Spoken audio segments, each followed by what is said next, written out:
Hi friends, ಇವತ್ತು ಪೂರಿ ಪರೋಟ ಚಪಾತಿ ಜೊತೆ ತಿನ್ನುವಂಥ ಒಂದು ಸೈಡ್ ಡಿಶನ್ನು ನೋಡೋಣ. ಯಾವುದೇ ಚೆನ್ನ ಮಸಾಲ ತುಂಬ ರುಚಿಯಾಗಿರುತ್ತೆ, ತುಂಬ ಟೇಸ್ಟಿಯಾಗಿರುತ್ತೆ.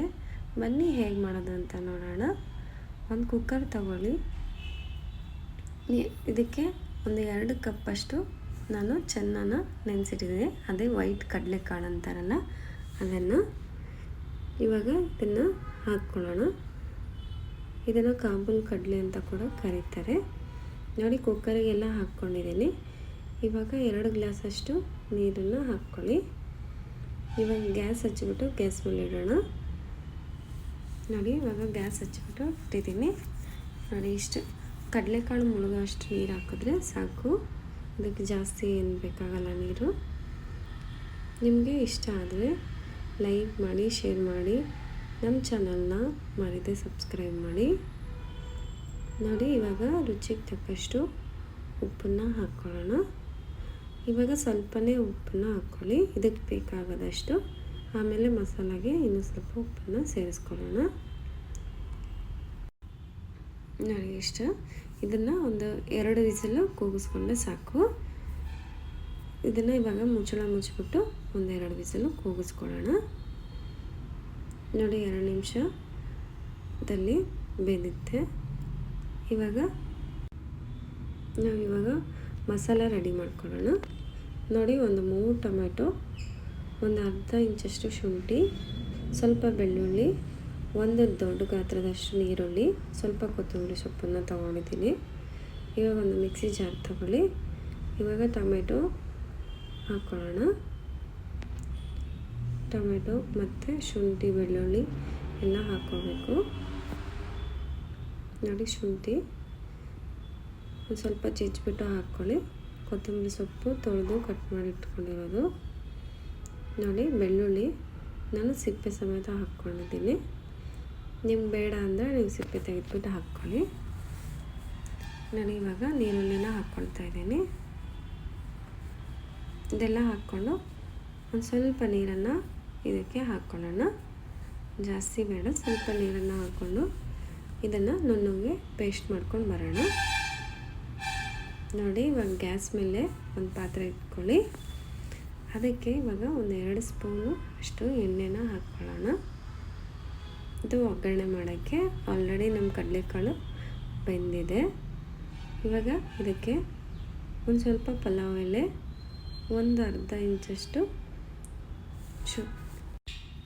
ಚಕ್ಕೆನ ಹಾಕ್ಕೊಳ್ಳಿ.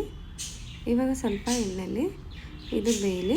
ಇವಾಗ ನಾವು ಒಂದು ನೀರುಳ್ಳಿನ ಚಿಕ್ಕದಾಗಿ ಕಟ್ ಮಾಡಿ ಇಟ್ಕೊಂಡಿದ್ದೀನಿ. ಅದನ್ನು ಕೂಡ ಹಾಕ್ಕೊಳ್ಳೋಣ. ಹಾಕ್ಕೊಂಡು ಇದನ್ನು ಸ್ವಲ್ಪ ಚೆನ್ನಾಗಿ ಬೇಯಿಸಬೇಕು. ಇವಾಗ ಇದಕ್ಕೆ ಸ್ವಲ್ಪ ಒಂದು ಅರ್ಧ ಸ್ಪೂನಷ್ಟು ಜೀರಿಗೆ ಹಾಕ್ಕೊಂಡು ಚೆನ್ನಾಗಿ ಮಿಕ್ಸ್ ಮಾಡ್ಕೊಳ್ಳಿ. ಇವಾಗ ಇದೆಲ್ಲ ಚೆನ್ನಾಗಿ ಸ್ವಲ್ಪ ಗೋಲ್ಡನ್ ಕಲರ್ ಬರೋವಾಗ ಚೆನ್ನಾಗಿ ಫ್ರೈ ಮಾಡ್ಕೊಳ್ಳಿ. ನೋಡಿ, ಈ ಥರ ಗೋಲ್ಡನ್ ಕಲರ್ ಬರಬೇಕು. ಇವಾಗ ರುಬ್ಬಿರುವಂಥ ಮಸಾಲಾನ ಹಾಕ್ಕೊಳ್ಳೋಣ. ನೋಡಿ, ಇದೆಲ್ಲ ಹಸಿ ವಾಸನೆ ಹೋಗೋವರೆಗೂ ಚೆನ್ನಾಗಿ ಹುರ್ಕೊಳ್ಳಿ. ನೋಡಿ, ಒಂದು 5 ನಿಮಿಷ ಬೇಯಿಸೋದಕ್ಕೆ ಬಿಡಿ. ನೋಡಿ, ಇವಾಗ ಚೆನ್ನಾಗಿ 5 ನಿಮಿಷ ಆಗಿದೆ. ಇವಾಗ ಇದಕ್ಕೆ ನಾನು ಮಸಾಲೆ ತೊಗೊಂಡಿದ್ದೀನಿ. ಧನಿಯಾ ಪುಡಿ, ಚೆನ್ನ ಮಸಾಲ, ಸ್ವಲ್ಪ ಜೀರಿಗೆ ಪುಡಿ, ಸ್ವಲ್ಪ ಅರಿಶಿಣದ ಪುಡಿ ಒಂದು ಅರ್ಧ ಸ್ಪೂನು, ಸ್ವಲ್ಪ ಗರಂ ಮಸಾಲ, ಒಂದು 2 ಸ್ಪೂನಷ್ಟು ಖಾರದ ಪುಡಿ ಇದೆ. ನಿಮಗೆ ಖಾರ ಎಷ್ಟು ಬೇಕೋ ಅಷ್ಟು ಹಾಕ್ಕೊಳ್ಳಿ. ಅಳತೆ ಮೇಲೆ ಹೇಳ್ಬೇಕಂದ್ರೆ 2 ಸ್ಪೂನಷ್ಟು ಖಾರದ ಪುಡಿ, 3 ಸ್ಪೂನ್ ಧನಿಯಾ ಪುಡಿ ಮತ್ತು 1 ಸ್ಪೂನ್ ಚೆನ್ನ ಮಸಾಲ, ಒಂದು ಅರ್ಧ ಟೀ ಸ್ಪೂನಷ್ಟು ಜೀರಿಗೆ ಪೌಡ್ರು, 1 ಸ್ಪೂನಷ್ಟು ಗರಂ ಮಸಾಲ, ಒಂದು ಅರ್ಧ ಟೀ ಸ್ಪೂನಷ್ಟು ಅರಿಶಿಣದ ಪುಡಿ ಇದೆ. ಇವಾಗ ಇದನ್ನೆಲ್ಲ ಹಾಕಿದ್ದೀವಲ್ಲ, ಇವಾಗ ಚೆನ್ನಾಗಿ ಮಿಕ್ಸ್ ಮಾಡಿದ್ದೀವಿ. ಇವಾಗ ನೋಡಿ, ಕಾಬೂಲ್ ಕಡಲೆ ಬೇಯಿಸಿಟ್ಟಿರೋದೆಲ್ಲ ಹಾಕ್ಕೊಂಡಿದ್ದೀನಿ. ಇವಾಗ ಚೆನ್ನಾಗಿ ಮಿಕ್ಸ್ ಮಾಡಿಕೊಂಡು ಒಂದು 5 ನಿಮಿಷ ಬೇಯಿಸ್ಕೊಳ್ಳಿ. ಚೆನ್ನಾಗಿ ಒಂದು ಸ್ವಲ್ಪ ಹೊತ್ತು ಬೇಯಬೇಕು. ಇವಾಗ ಉಪ್ಪು ರುಚಿ ನೋಡಿಬಿಟ್ಟು ಎಷ್ಟು ಬೇಕೋ ಅಷ್ಟು ಹಾಕ್ಕೊಳ್ಳಿ.